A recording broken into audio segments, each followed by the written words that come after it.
반갑습니다. 오늘은 좀 조촐하게 법회 보네요. 네, 오늘 그 3.1절 기념해서 기도식 산상기도가 거제 훈련원에서 있어서 또 많은 교도님들이 그쪽으로 또 기도하러 가셨기 때문에 교당이 조금 조촐한 감이 있습니다. 하지만 제 마음속에는 꽉 차 보이네요. 네, 우리 교도님들이 진급하고자 하는 열의가 다 있으시죠? 네, 사람 참 쉽게 안 변합니다. 진급하는 거 참 어렵습니다. 맞습니까? 네, 그래서 우리가 교당에 매주마다 이 시간을 내 가지고 이렇게 오시는 이유는 다 진급하러 오시는 거죠. 네, 그래서 오늘 법회를 통해서도 교도님들께서 아주 조금이라도 진급하는 그런 계기가 되시기를 바랍니다. 뭐 형식적으로, 뭐 관례적으로 눈치 보고 그러고 교당에 오시는 거 아니잖아요. 다 진급하려고 오시잖아요. 네, 그래서 그 진급의 목표를 꼭 달성해 가시기 바랍니다. 지난 시간에 이어서 오늘도 동포를 공부하려고 합니다. 네, 교도님들 세상의 수많은 동포들을 바라보는 우리의 마음이 어때야 할까요? 산업공상의 모든 동포, 천만 물질을 교환하는 모든 동포를 바라보는 우리의 마음은 청정해야 되겠죠? 네, 그 청정한 마음으로 오늘 동포 피은의 조목을 함께 공부해 가겠습니다. 오늘은 동포 피은의 조목입니다. 동포로부터 어떤 은혜를 입었는지 한번 대종사님의 본문을 통해서 공부해 보겠습니다. 가지고 계신 전서 34쪽 이 동포 피은의 조목을 보겠습니다. 같이 한번 봉독하겠습니다. 이 동포 피은의 조목 1.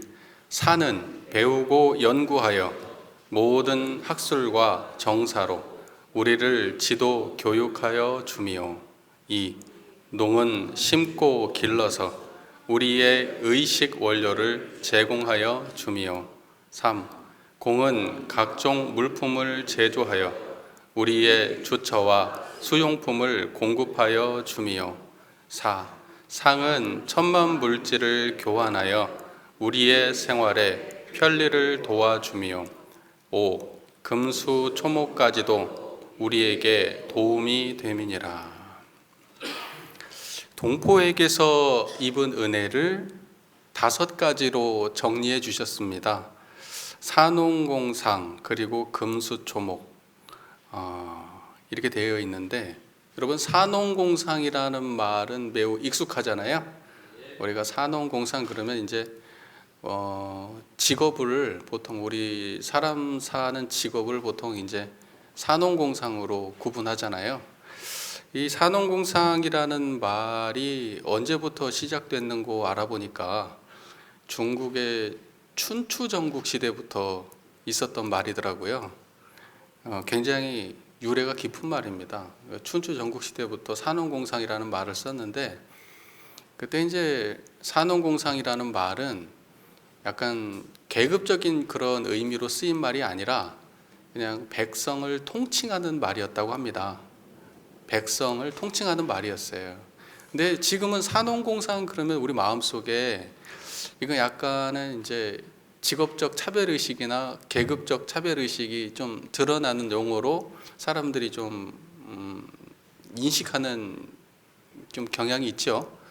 근데 이제 그럴 수밖에 없는 게, 처음에 그 용례는 그게 아니었지만은 그게 이제 시간이 지나오면서 한나라 이후부터는 그것이 그 백성을 통칭하는 그냥 그런 말이 아니라, 그 한나라 이후부터는 그게 이제 위계 의식을 구분하는 그러한 용어로 사용되기 시작했다고 합니다.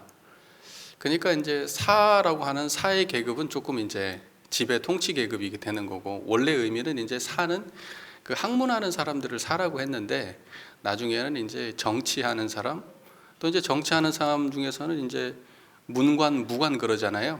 그 문관, 무관을 통칭해가지고 사, 이제 이렇게 이야기를 하기 시작하고, 그런 이제 과거에는 이제 농업이 가장 중요했잖아요. 먹고 사는 문제가. 그래서 이제 농이 이제 그 다음에 대우를 받았고, 이제 무언가를 만들고 장사하고 하는 거는 약간 조금 낮은 취급을 받았었다고 합니다. 근데 이제 그게 우리나라에 들어올 때는 이 동아시아의 이제 산업공상의 그 전통이 전해지게 될 때는 위계의식을 가진 내용의 산업공상이 전해졌다 그래요. 그래서 이제 우리나라에는 이제 조선시대 때를 생각해 보면은 그 산업공상은 신분 계급 차이를 나타내는 용어로 이제 사용되었다라고 이제 볼 수가 있습니다. 그래서 그게 지금까지도 우리의 삶의 어떤 그 우리의 직업을 그 좋은 직업과 낮은 직업으로 이렇게 구분하는 용어처럼 이렇게 되어 있는데, 원래는 그렇게 탄생한 용어는 아니었다는 거예요. 산업공상이라는 말이. 그래서 이제 뭐 산업공상이라고 하는 그런 딱히 그런 용어는 주로 이제 동아시아, 그러니까 이제 중국, 일본, 한국 이런 나라에서 주로 산업공상이라는 개념을 많이 써왔지만은 다른 나라에도 꼭 그런 구분이 아니어도 각종 직업들이 있었을 거 아니에요. 그런데 어느 사회나 사라고 하는 직업이라고 표현해야 될지 모르겠지만 사의 위치에 있는 사람들이 다 통치 계급이었죠. 네, 그리고 이제 농, 공, 상의 계급은 보통은 이제 피지배 계급이었던 것 같아요. 그래서 이제 농, 공, 상의 순위는 시대를 따라서 사회를 따라서 무엇이 중요한가 이런 거는 바뀌어왔던 것 같아요. 우리 조선시대만 해도 농공상 중에서는 이제 농이 제일 중요했던 것 같고, 또 뭐 보니까 저기 농사를 지을 수 없는 저기 중동이나 이런 데는요, 뭐 만들고 물건 만들어서 파는 이 농사보다는 공, 상 이제 이런 게 더 중요시되고 이제 인정받았다고 합니다. 그런데 지금에 와서 생각해 보면은 산업공상이 과거의 전통적인 그런 구분이 지금하고는 좀 많이 달라진 것 같아요. 지금은 어떠냐면은 돈이 계급이에요. 돈이. 산업공상은 중요하지 않아요. 그 사람이 사자든 농자든 공이든 상이든 뭐 그건 중요하지 않습니다. 돈 버는 직업이 중요한 거죠. 뭐 농을 해도 돈 잘 벌면 장땡이고요. 그 다음에 뭐 공을 해도 돈 잘 벌면 장땡입니다. 아무리 자기가 살해도 돈 못 벌면 뭐 별 볼 일 없는 거예요. 근데 그게 좋은 건가요? 나쁜 건가요? 잘 모르겠어요. 잘 모르겠어요. 잘 모르겠으나 한 가지 확실한 거는 뭐냐면 요즘 돈의 가치로 모든 직업이 평가되고 있기 때문에 돈 많이 벌고 못 버느냐 이거 가지고 모든 사람들의 계급이 나눠지는 이 모습이 결코 좋아 보이지는 않아요. 네, 그렇지 않나요? 아니 내가 지금 굳이 저 돈 못 벌잖아요. 저 뭐 창피해 해야 돼요? 돈 못 버니까. 그러니까 제가 좀 불만이에요. 저 돈 못 버는 사람들이 볼 때는 좀 이 세상이 좀 불만족스럽습니다. 그러니까 돈을 많이 버시는 분 입장에서 볼 때는 뭐 정당하다, 돈이 최고니까 이렇게 말할 수 있을지 모르겠지만 저는 굉장히 불쾌합니다. 웃자고 하는 소리예요. 네. 그러니까 제가 하고 싶은 이야기는 뭐냐면 과거에는 산업공상이라고 하는 그 용어가 결코 평등을 기반한 말이 아니었다는 거예요. 그러니까 쉽게 말해서 지금 시대의 가치에는 맞지 않는 언어란 말이죠. 근데 대종사께서는 새 시대의 새 종교를 내면서 과거에 그 청산해야 될 산업공상의 직업 이거를 그대로 들고 오셔가지고 동포근에 넣어주셨단 말이에요. 근데 내용을 보면은 과거하고 다른 용례로 쓰십니다. 언어는 산업공상인데 대종사님이 쓰시는 산업공상은 절대 차별을 기반으로 하지 않습니다. 평등을 기반으로 합니다.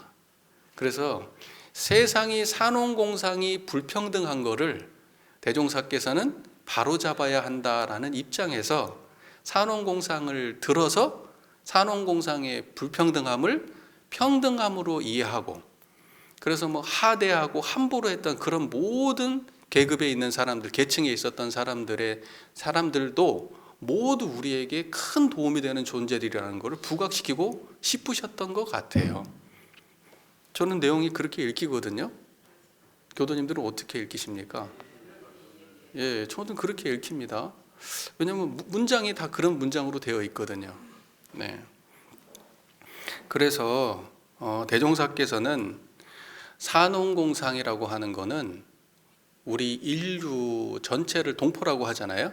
우리가 뭐 동포 그러면 우리나라만 동포, 뭐 중국이면 중국 사람들끼리 동포, 일본이면 일본 사람들끼리 동포, 이런 게 아니라 원불교에서 이야기하는 거는 전 인류가 다 동포라는 거잖아요.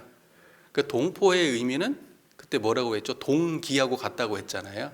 그래서 동포는 한 형제, 자매라는 뜻이라고 했잖아요. 뭐 굉장히 다 잊어버리신 거 아니죠? 바로 지난주 했던 얘기인데. 뭐 잊어버리셔도 괜찮아요. 뭐 또 얘기하면 되니까, 그죠? 자, 그래서 원불교에서 동포라고 하는 거는 전 인류를 평등하게 보는, 형제로 보는 그런 관계예요. 여러분, 형제면 그렇잖아요. 내 형이 잘 되면 기분 나빠요? 좋잖아요. 잘 되면. 잘 안 되면 마음이 안 좋고 그렇잖아요. 잘 됐으면 좋겠잖아요. 그러니까 우리가 서로가 서로를 그렇게 바라보면 얼마나 좋아요? 그게 동포원이 가진 관점이거든요. 그러니까 산업공상 그러면 시대에 따라서 어느 시대에는 사가 유력했고 대단했고, 그 다음엔 농, 그 다음엔 공, 그 다음엔 상. 요즘은 어떤 게 제일 잘 나가는 것 같아요? 산업공상 중에서. 네? 뭐니 해도 정치인이 최고예요? 요즘에는 뭐 AI 하시는 그 무언가 공에 있는 분들이 굉장히 지금 잘하는 것 같아요. 그전에는 어땠어요? 막 마트하고 뭐 물건 잘 팔고 하는 상, 무역하고 이런 게 좀 잘 했던 것 같고. 그러니까 뭐냐면 상황에 따라서 시대에 따라서 그게 굉장히 바뀌어 가잖아요. 그건 뭐 동의되시죠? 그러면 잘 될 때는, 잘 되는 걸 볼 때는 막 마냥 부러워하고, 안 되는 거 볼 때는 이제 막, 그러니까 뭐냐면 이런 거예요. 산업공상이 이 세상에 시대에 따라서 상황에 따라서 그 가치가 바뀌어가는 거지, 절대적으로 이거는 훌륭한 거고 이거는 저급하다 이런 건 없단 말이에요. 무슨 말인지 이해가 되십니까?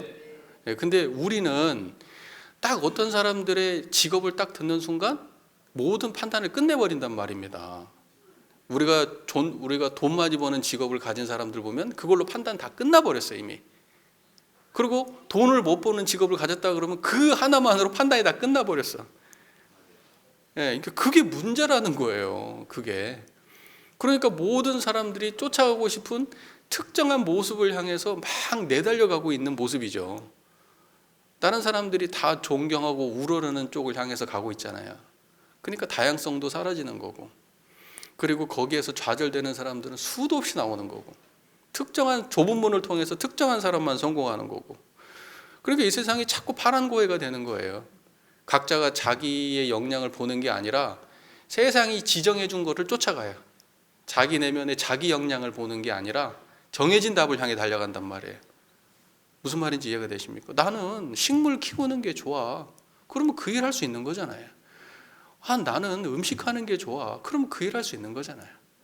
나는 화장하는 게 좋아. 그럼 그 일 할 수 있는 거잖아요. 나는 옷 만드는 게 좋아. 왜 모두가 다 AI를 만들어야 돼요? 모두가 다 의사가 돼야 되고, 모두가 다 대학 교수가 돼야 돼요? 그런 건 아니란 말이죠. 그 역량이 있는 사람들은 그 일을 하고, 이쪽을 좋아하는 사람들은 그 일을 하고 하면서 수도 없이 많은 사람들이 다양한 삶을 살아가는, 근데 그게 전혀 차별이 없는 그런 세상이면 얼마나 좋겠습니까? 여자라고 대우 못 받아야 돼요? 요즘엔 남자라고 대우 못 받는 세상이 돼가지고, 요새 뭐 애가 뭐 뱃속에 아들이냐 딸이냐 그러는데 아들이래. 사람들 한숨을 쉬어. 걔는 뭔 죄예요? 요즘에는 아들 낳았다고 그러면 사람들이 걱정부터 한다니까. 뭔 죄예요? 우리 교도님들 안 그러죠? 아들이건 딸이건 상관없죠? 네. 그리고 이제 요즘은 이제 그 글로벌화 돼가지고 인종도 막 섞이고 있잖아요. 흰색이든 검정색이든 상관없어요. 뭔 말인지 아시겠죠? 네, 그런 건 중요한 게 아니에요. 근데 우리는 그러한 차별 의식 속에서 못 빠져나오는 사람들이란 말이에요. 그러니까 대종사께서는 모든 동포는 근본적으로 평등하고 산업공상은 근본적으로 차별 없다. 어떤 산업공상 중에 어느 하나가 빠져도 이 세상은 불완전하고 불행하다. 우리는 모두 서로에게, 모든 동포들에게 서로가 서로에게 도움을 주고받으면서 이 삶을 살고 있다. 그러니 모든 동포에게 감사해라. 이게 대종사님께서 하시고 싶은 동포 은혜 본질이에요. 동의가 되십니까? 네. 자, 그러한 평등의 차원에서 또 형제의 차원에서 근본적 차별이 없는 차원에서 대종사께서는 산업공상을 말씀하셨다. 과거에는 차별의 기반을 둔 산업공상이었지만 대종사님은 차별의 기반을 두지 않은 평등의 기반을 둔, 우리로 따지면 일원상 모든 인류가 한 기운 한 이치로 바라서 모든 인류를 한 기운 한 이치의 형제 자매 동포 오누이로 바라보는 그러한 관점의 동포원이다, 산업공상이다, 이제 이렇게 말씀드릴 수 있는 거예요. 여기에 대해서 동의하십니까? 네. 동의 안 하면 또 어쩔 거야 또. 자, 이제 본문을 한번 볼까요?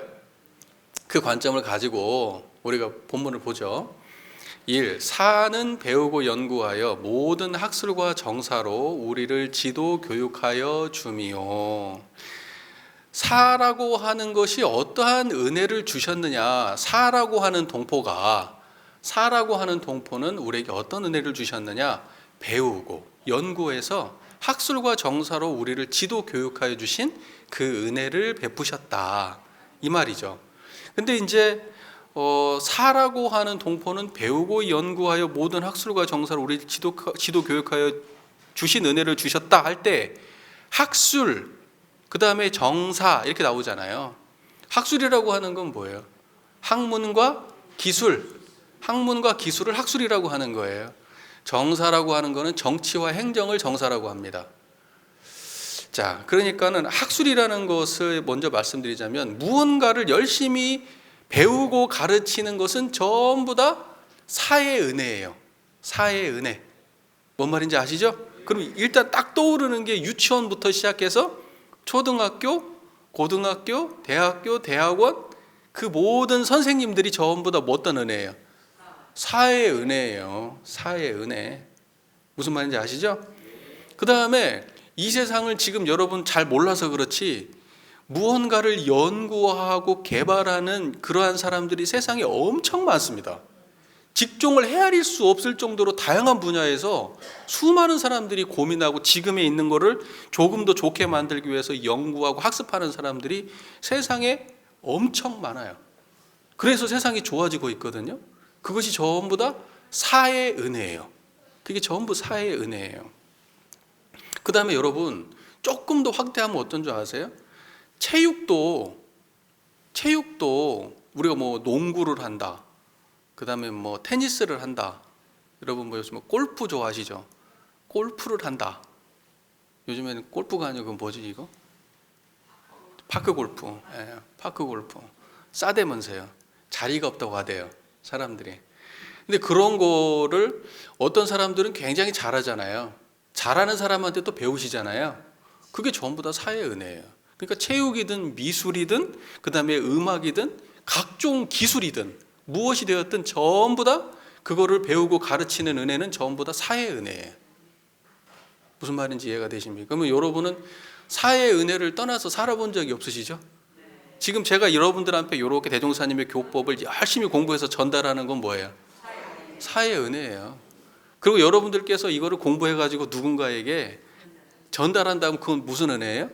사의 은혜예요. 그 사람의 직장이 무엇이냐 이게 중요한 게 아니고 본질적으로 어떠한 어떠한 가치를 구현하고 있느냐를 가지고 산업공상을 구분해야 되지, 사라고 하는 거는 저기 뭐 학문하는 사람, 정치하는 사람, 이런 사람이 사고, 그 다음에 농이라고 하는 거는 농사 짓는 사람, 그 다음에 상이라고 하는 건 장사하는 사람, 공이라고 하는 거는 공장에서 물건 만드는 사람, 이러한 일차원적인 생각이 아니고 그러한 산업공상이 가진 그 본질을 구현하는 사람들을 이야기하는 거예요. 그러니까 사라고 하는 거는 기본적으로 배우고 연구해가지고 모든 학술과 정사로 우리를 지도하고 교육해주는 모든 포괄적인 내용들을 통괄해서 사라고 하는 거예요. 그러니까 부모님이 자식한테 생활에 대한 지식을 알려줄 수 있잖아요. 청소는 이렇게 하는 거야. 어른들 만나면 인사 이렇게 하는 거야. 이렇게 만약에 누군가한테 알려준다고 해도 그건 다 무슨 은혜겠어요? 사의 은혜인 거예요. 사의 은혜. 무슨 말인지 이해가 되십니까? 자, 그 다음에 정사라고 하는 거는 정치와 행정이라고 말씀을 드렸죠.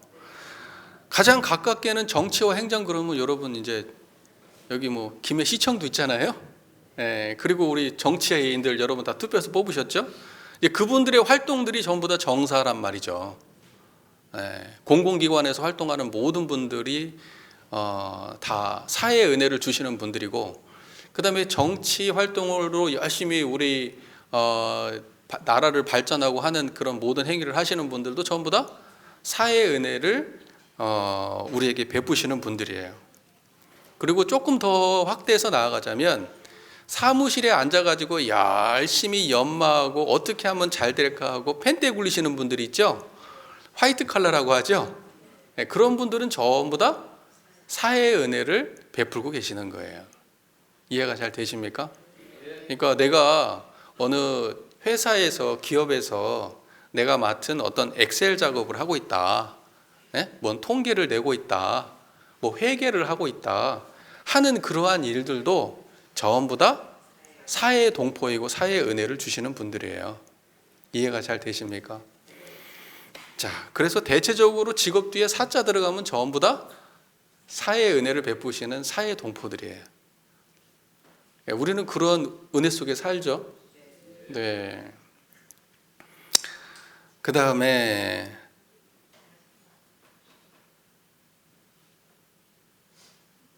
우리 교도님들을 이렇게 놓고 보면 우리 교도님들 한 분 한 분들이 전부 다 직업들이 각자 다르시잖아요. 지금은 다 퇴임하셨지만 대부분이 많이 퇴임하셨지만 직업들이 각자 다르시잖아요.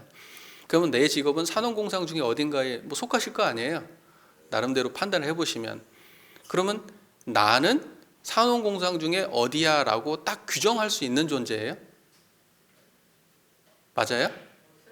그렇게만 규정해서는 안 된다는 얘기예요. 나는 지금 예를 들면은 교사야, 그리고 나는 의사야, 나는 판사야, 뭐 예를 들면 나는 회계사야, 다 사람 말이에요. 그러면 이게 사회 직업군에 속하는 분들이잖아요. 네. 뭐 그것만으로 그 사람이 이렇게 딱 그 사람은 이렇게 규정할 수 있는 거예요? 아니란 말이죠. 그 사람은 사이지만 공이기도 하고 농이기도 하고 상이기도 한 거예요. 이해가 잘 되시죠? 저라고 하는 박근삼이라고 하는 교무가 직업적으로는 종교인이니까 우리 과거로 따지면 저기 유럽으로 따지면 아주 매우 높은 사예요. 아주 매우 높은 지배계급이란 말이죠.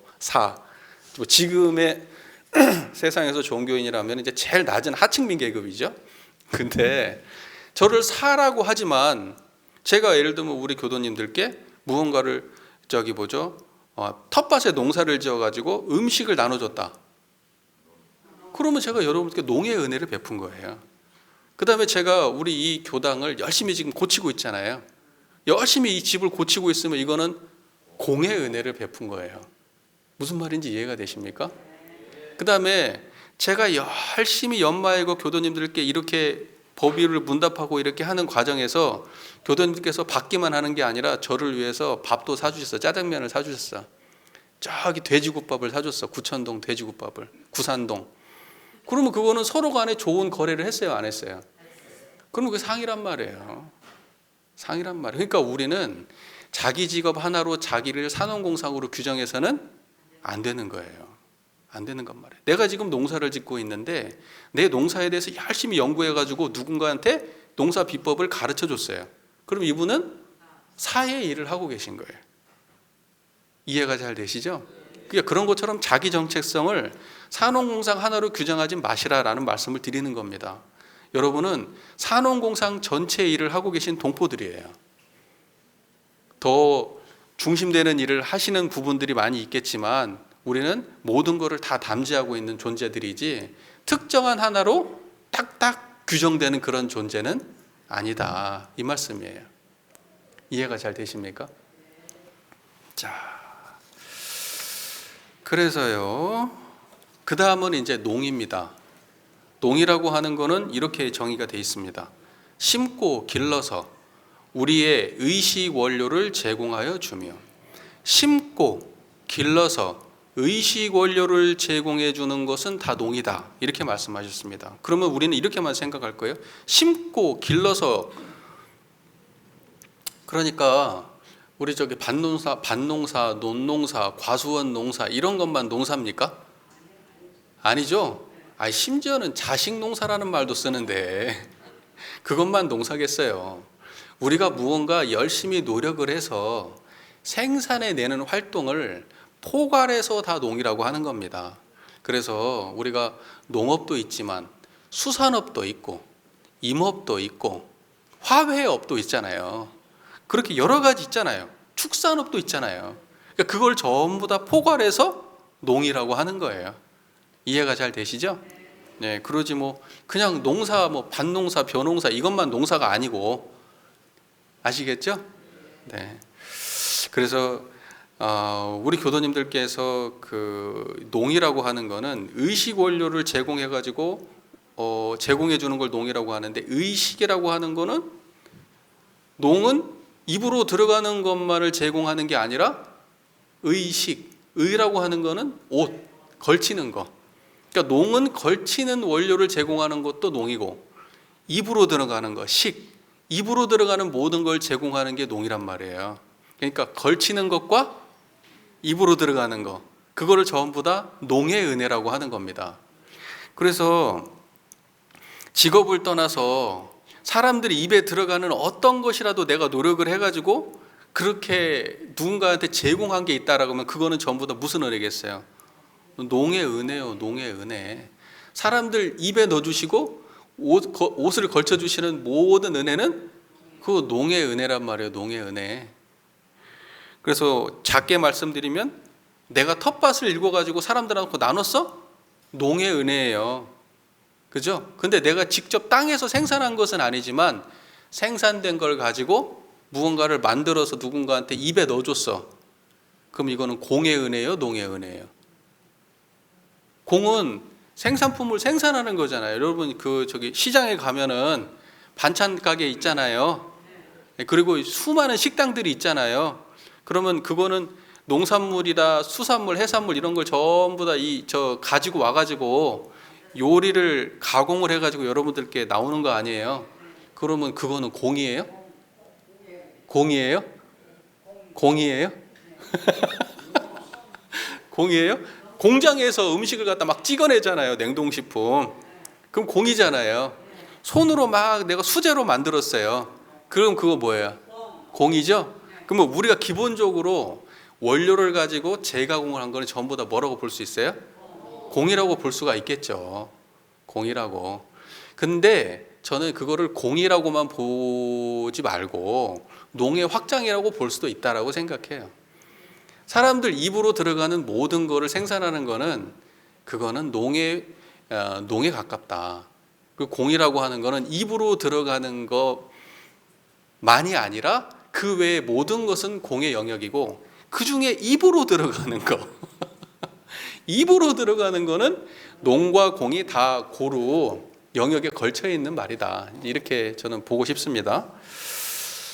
자, 그 다음에 이제 이렇게 볼 수 있어요. 또 하나 조금 더 확대해서 제가 교도님께서 생각을 확장하는 그 방식을 알려드리는 거예요. 농이라고 하는 거가 의식 원료를 우리의 노력으로 의식 원료를 생산해 가지고 우리에게 제공해 주는 게 농의 그 은혜인데, 그걸 누군가가 가공해서 우리 입에 넣어줘도 농의 은혜고, 그러면 내가 그걸 가공해서 직접 한 건 아니지만 누군가한테 그렇게 먹을 수 있도록 돈을 제공했어요.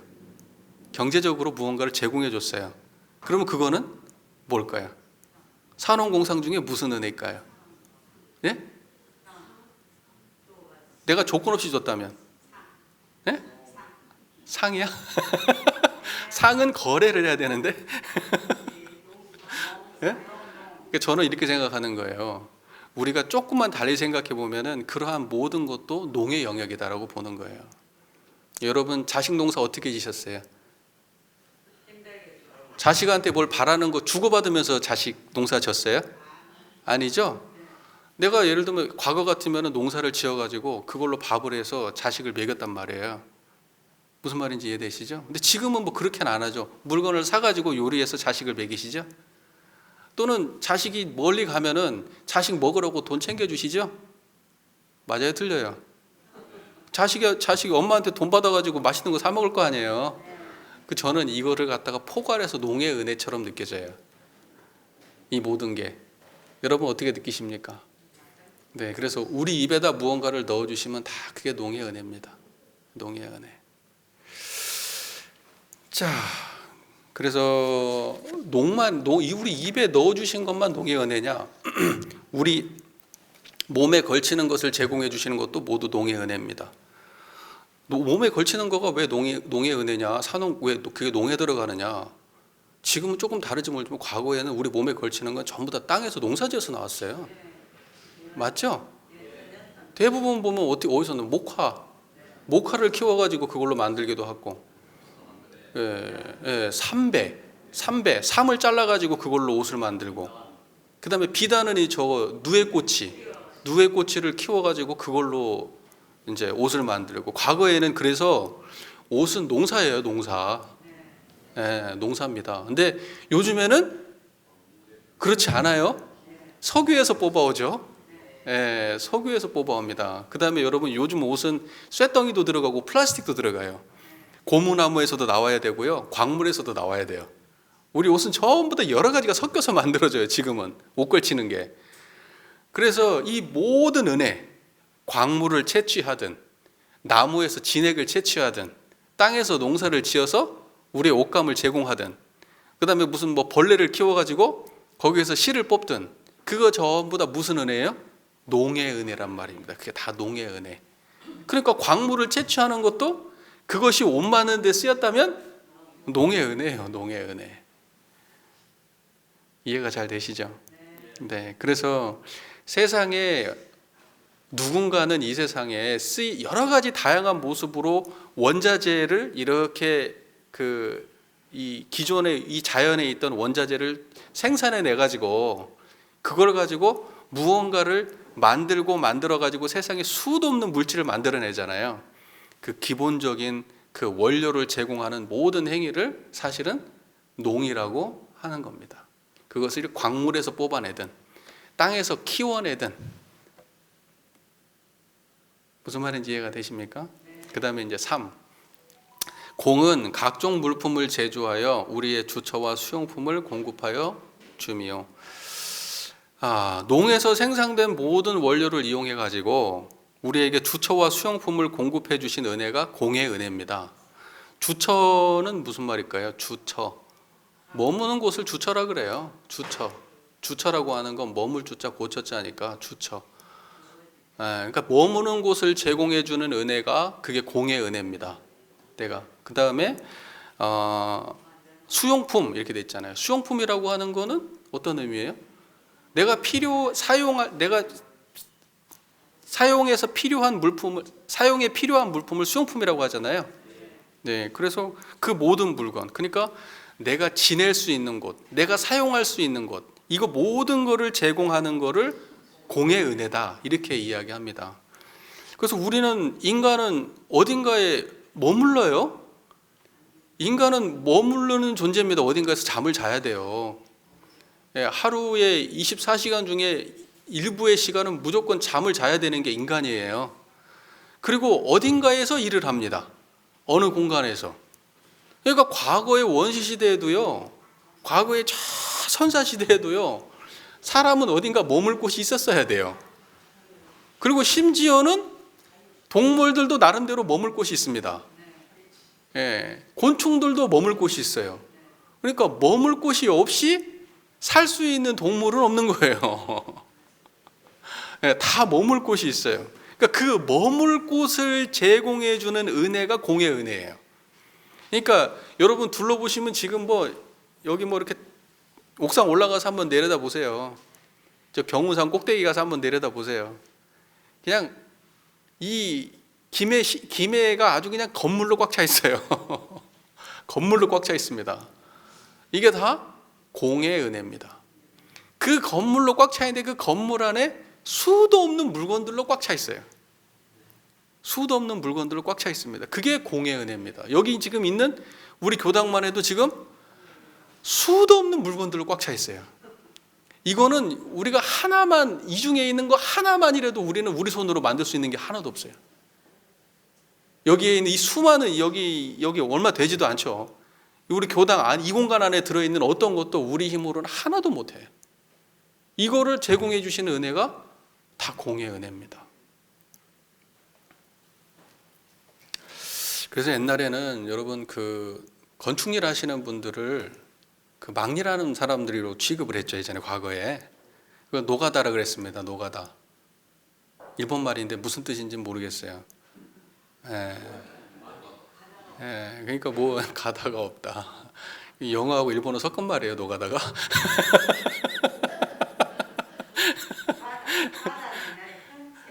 아, 그래요? 그러니까 뭔가 노가다라는 말은 제가 알기로는 약간 거칠고 이런 말 같아요. 거친 사람들 막 이런. 그러니까 그게 좋은 뜻은 아닌 걸로 제가 알고 있습니다. 막일, 막노동꾼 이렇게 이야기를 많이 하는데, 근데 사실은 뭐냐면 그분들이 아니면 이게 없어요. 그분들이 아니면 여러분 집이 없어요. 그러니까 절대 비하하는 말을 하면 안 돼요. 세상에 어떠한 직업도 그렇게 함부로 비하돼서는 안 되는 겁니다. 무슨 말인지 이해가 되시죠? 행동과 성질이 거칠고 불량한 사람을 속되게 이르는 예, 참 좋은 세상이에요. 저것도 다 공의 은혜입니다. 예. 그래서 우리가 이 세상을 바라보면 그 공의 은혜로 세상이 돌아갑니다. 그래서 예전에는 막 그랬잖아요. 공돌이, 공순이, 그거 전부 다 그 사람들 존중하는 말이에요. 낮춰 부르는 말이에요. 낮춰 부르는 말이에요. 참 사람들 그래요. 예. 그분들이 만든 거 자기가 쓰고 있으면서 그 사람들 함부로 말한단 말이죠. 그러니까 그러한 것이 없어져야 되는 거예요. 그러한 것이 없어져야 평등한 세상이 되는 거예요. 예. 그러니까 그러한 차별의식을 가진 사람들이 산업공상이라는 말을 들었을 때는 이게 굉장히 안 좋은 말을 갖다가 종교에서 쓰는 걸로 보이는 거예요. 그래서 제가 초반에 그러한 말씀을 드린 겁니다. 하지만 그러한 것을 산업공상이 이렇게 쓰였지만 앞으로는 그렇게 쓰이면 안 되고 이렇게 쓰여야 됩니다 라고 대종사께서 기존에 있었던 산업공상을 달리 해석하셨다라고 제가 말씀을 드리고 있잖아요.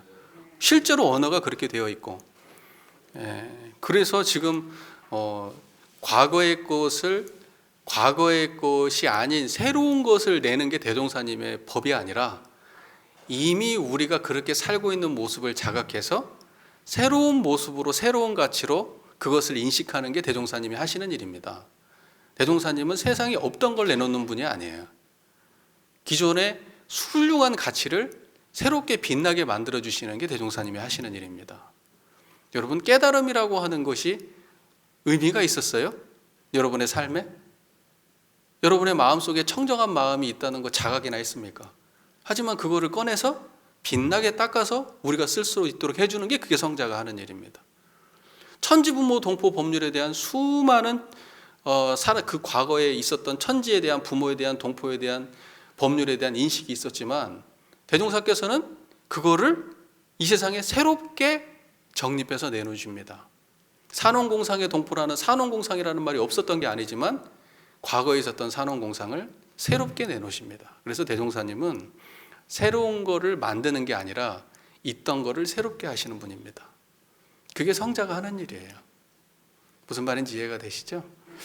자, 그래서 이거는 깊이 들어가 보면 어떤 거냐? 아, 세상을 예전에 내가 가진 틀로 바라보지 않고 훨씬 더 넓고 평등하고 전부 다 은혜롭게 바라보는 그러한 우리의 생각의 틀을 바꾸는 그러한 일이, 그게 대종사께서 광대무량한 낙원세계로 중생을 인도하려고 하시는 포부와 경륜이다. 저는 이렇게 생각이 듭니다. 여러분도 어떠십니까? 동의가 됩니까? 감사합니다. 제가 요즘 교당을 고치고 있잖아요. 지난주는 못했어요. 매우 바빴습니다. 다음 주부터 이제 또 일을 해야 되겠죠. 즐겁게 하고 있습니다. 제 취미 생활이에요. 그런데 일을 이렇게 하다 보잖아요. 그러면 이 일을 굉장히 불편하고, 이게 별거 아닌 일인데 굉장히 불편하고 이렇게 한 일들이 있단 말이죠.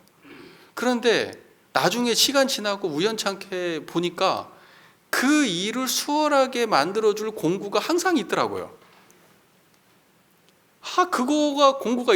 그거가 있는 걸 알았으면 그 일을 너무 쉽게 했을 텐데, 그것이 있는 줄을 몰라가지고 어렵게 그 일을 했던 거예요. 그러니까 누군가는 저하고 똑같은 고민을 했겠죠. 이 일을 어떻게 하면 수월하게 할 건가? 그걸 내놔서 누군가가, 물론 그분은 돈 벌려고 했겠지. 하지만 그거를 내놓음으로 인해서 우리는 그분의 그거를 만들기 위해서 노력했던 수많은 공력을 단 몇 푼으로 취할 수 있는 거잖아요. 그래서 그 일을 수월하게 해낸단 말이죠.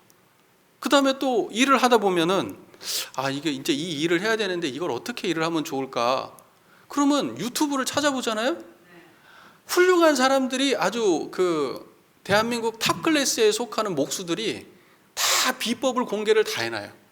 자재는 뭘 사야 되고, 어떻게 시공 순서는 어떻게 돼야 되고, 아주 디테일하게 모든 거를 다 말해놔요.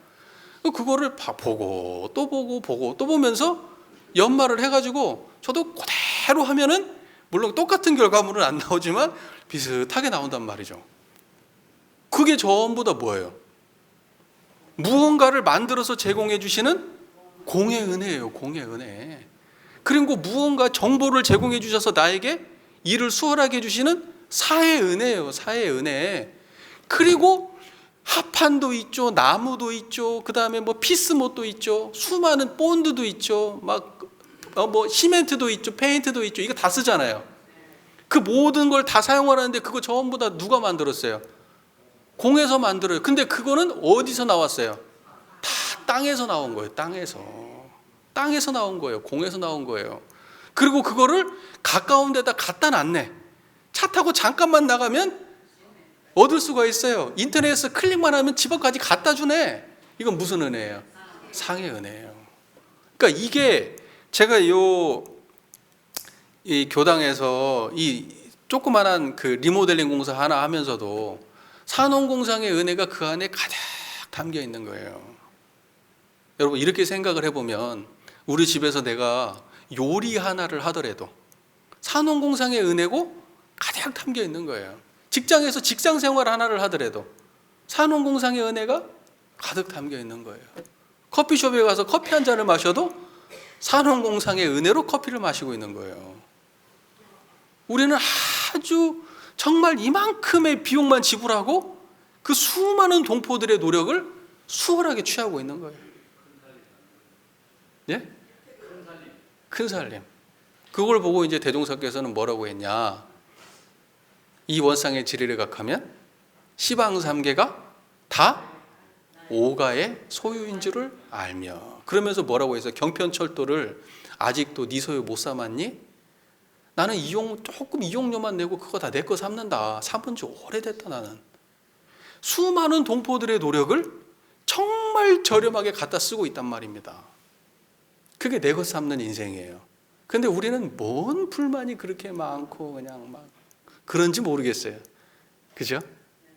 조금만 돌아보면 인생이 안 풀리고 괴롭고 힘들다 그래도, 나를 아무도 신경 쓰지 않는다 그래도 조금만 돌아서 옆을 보면은 전부 다 나를 위해서 존재하는 세상들이에요. 내가 한 생각만 바꾼다면. 근데 그 한 생각을 못 바꿔서 자기 삶을 비관하고 파란고해로 사는 거예요.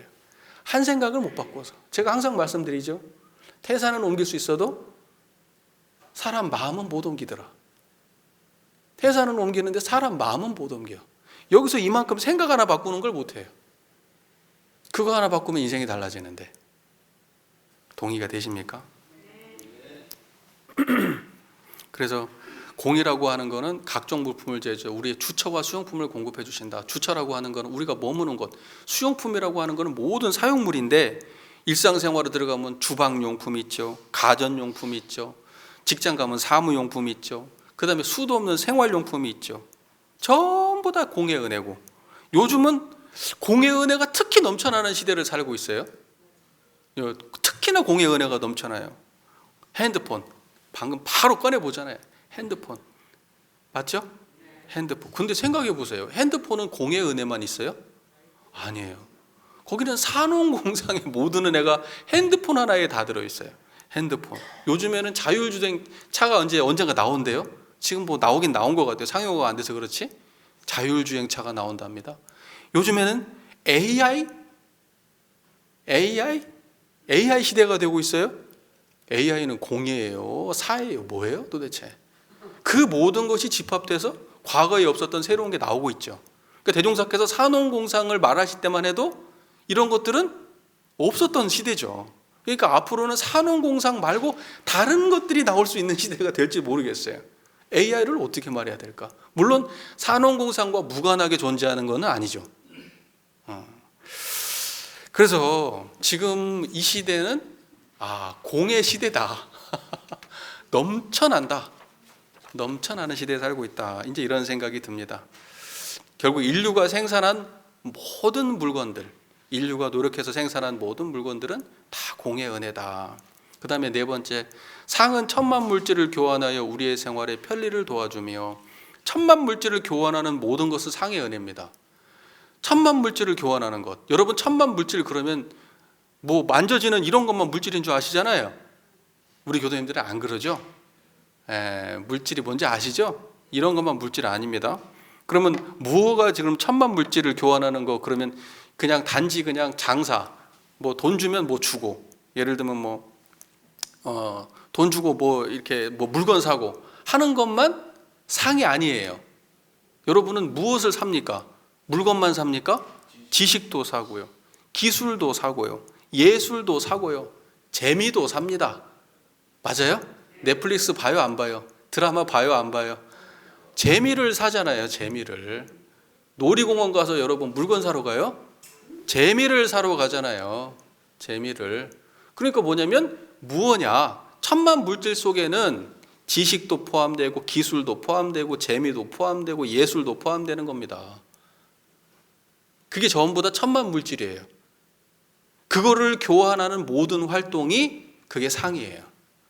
그러니까 어떤 사람들이 이제 백화점에 가면, 백화점은 물건만 사러 가는 데는 아니라며요. 백화점에는 물건만 사러 가는 데가 아니에요. 백화점은 뭐 하러 가는 데예요? 자존감을 돈 주고 사러 가는 데야. 자존감을. 나 돈 있어. 난 대우받아야 되는 존재야. 그래 쫙 가면 VIP, VVIP 뭐 이런 게 있다며요. 저는 모르겠어요. 뭐 그러면 딱 사람이 들어가는 순간 막 물건을 쫙 갖다 놓고, 자 여기서부터 여기까지 빼고 다 주세요. 뭐 이런다며요.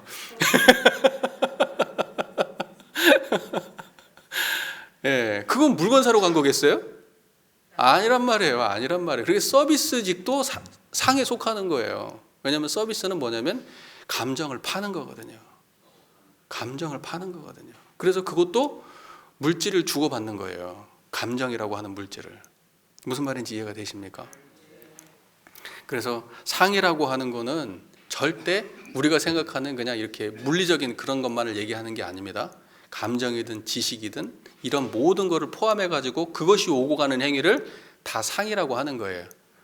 심지어는 이렇게 우리가 조금 확대해서 해석해 볼 수도 있어요. 친구하고 내가 가지고 있는 거하고 네가 가지고 있는 걸 물물 교환했어요. 그러면 그거는 뭐예요? 그것도 상이에요. 왜냐하면 그거를 교환해서 서로 간에 원하는 것을 얻었잖아요. 그러면 그것도 상입니다. 이웃끼리 음식을 나눠 먹었어요. 제가 그 산업공상 여러분이 가진 이미지를 너무 많이 깨고 있는 건지는 모르겠지만 음식을 나눠 먹었어요. 그러면요, 상해요. 내가 이번에 고추전을 갖다 줬더니 저 집에서 김치 한 포기를 갖다 줬어요. 그러면 그게 뭐예요? 서로 교환해서 만족했잖아요. 그게 상해예요. 서로 뭔가를 교환하고 만족하는 관계, 그게 상해예요. 이해가 잘 되십니까? 그러니까 그것이 물건이 되어도 좋고 감정이 되어도 좋은 거예요. 재미가 되어도 좋은 겁니다. 무언가가 거래해가지고 우리의 생활이 행복하고 편리해지고 좋아지면 그러면 그거는 상의 은혜다, 이렇게 볼 수가 있는 거예요.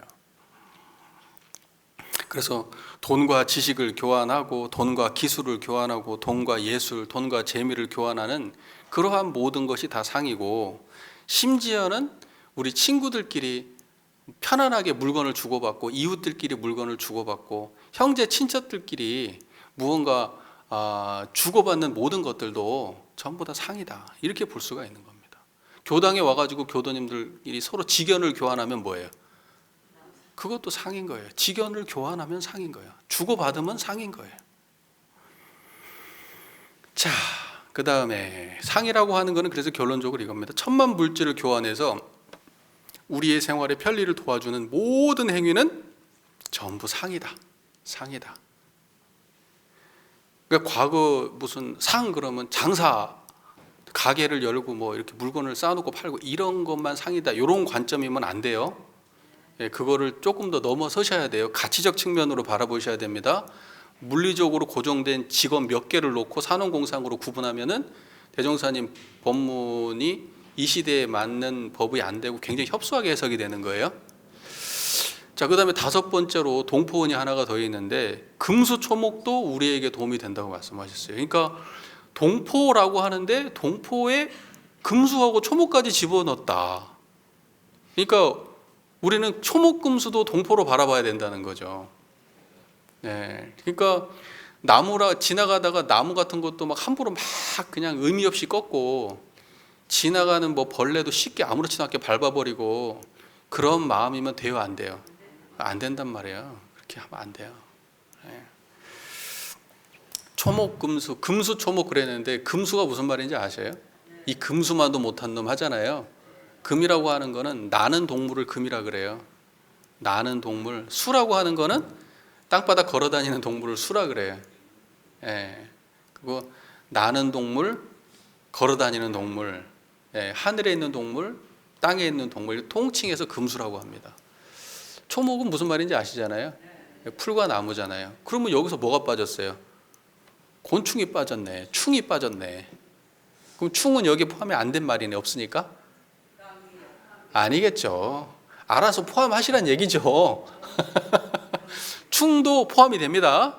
예. 자, 이 세상을 돌아보시면요, 여러분, 인류보다 훨씬 많은 게 금수초목이에요. 인류하고 비교도 안 됩니다. 여러분 차 타고 여기 쭉 제가 여기서 이제 뭐 갈 때 뭐 산청 이렇게 지서 넘어가잖아요.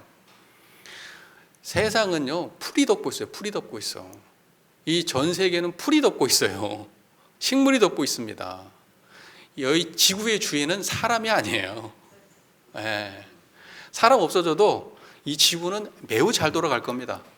오히려 사람이 없으면 지구한테는 논한 거예요. 예. 사람이 하여튼 지구를 다 망치고 있거든요, 지금. 근데 그것이 전부 다 누구한테 돌아오고 있습니까? 예. 그래서 지금 사람이 인류가 열심히 지금 살아가면서 수많은 자연 속에서 자연을 착취하고 살아가는데 그러는 과정에서 수도 없는 식물종과 동물종, 곤충종이 지금 사라지고 있습니다. 사라지고 있어요. 이제 곧 그게 사람의 잘못만은 아닐 거예요. 원래 이 지구가 탄생한 이래로 수많은 종이 있었다가 사라졌거든요. 또 새로운 게 나오겠죠. 네.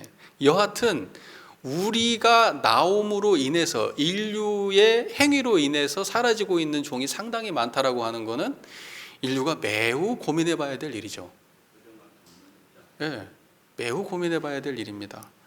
그래서 이렇게 가다가는 심각한 위기가 닥칠지 모른다는 게 그 수많은 그 전 세계의 석학들이 하는 말 아니겠습니까? 네, 그리고 특히나 이제 지금 요즘에 가장 심각한 거는 이 기후 위기잖아요. 기후 위기. 근데 말이죠. 과거에는 이제 동물, 식물 그러면 대종사님께서 이 이야기를 하실 때만 해도요. 동물, 식물을 동포로 바라보고 이런 관점이 있었던 시대가 아니에요. 개는 잡아 먹으려고 키우는 거지, 그게. 비상식량이지. 뭔 말인지 이해되시죠? 과거에는 그런 거예요. 왜 그렇지 무슨 요즘은 어때요?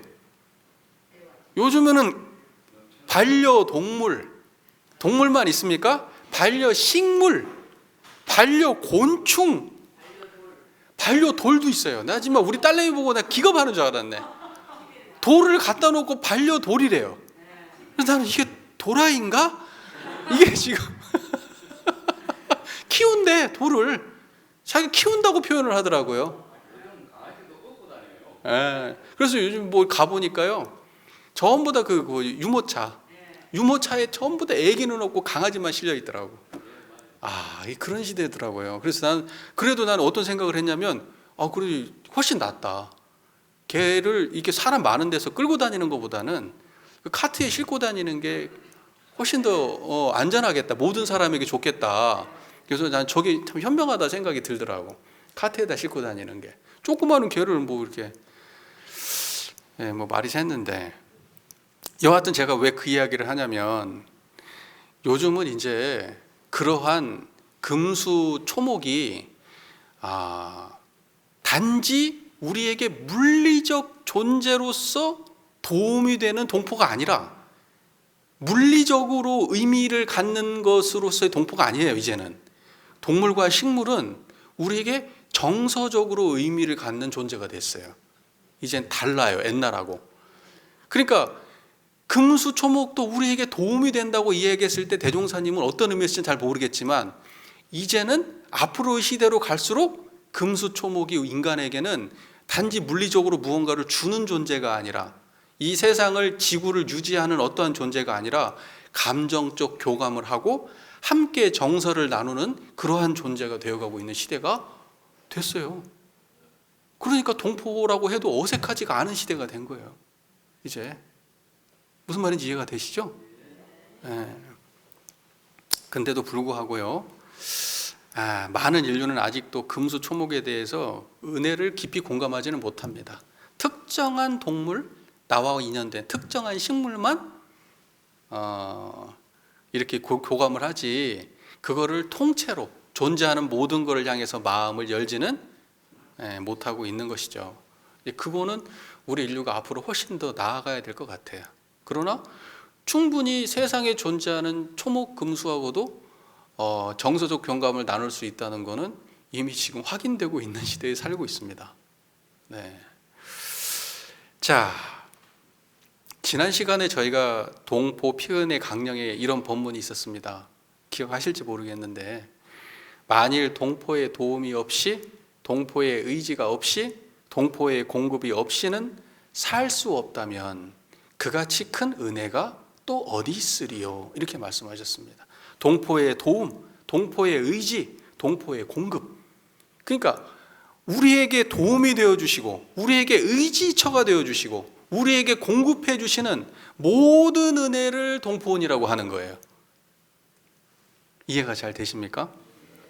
그래서 산업공상이 천만 물질을 서로 교환할 때 우리는 산업공상이 천만 물질을 교환할 때 우리는 동포로부터 도움을 받고 동포로부터 의지를 얻고 동포로부터 공급을 얻습니다. 도움과 의지와 공급이 되는 산업공상의 모든 존재, 그거를 동포원이라고 하는 겁니다. 깔끔하신가요? 네, 그 은혜를 자각해야 된다는 겁니다.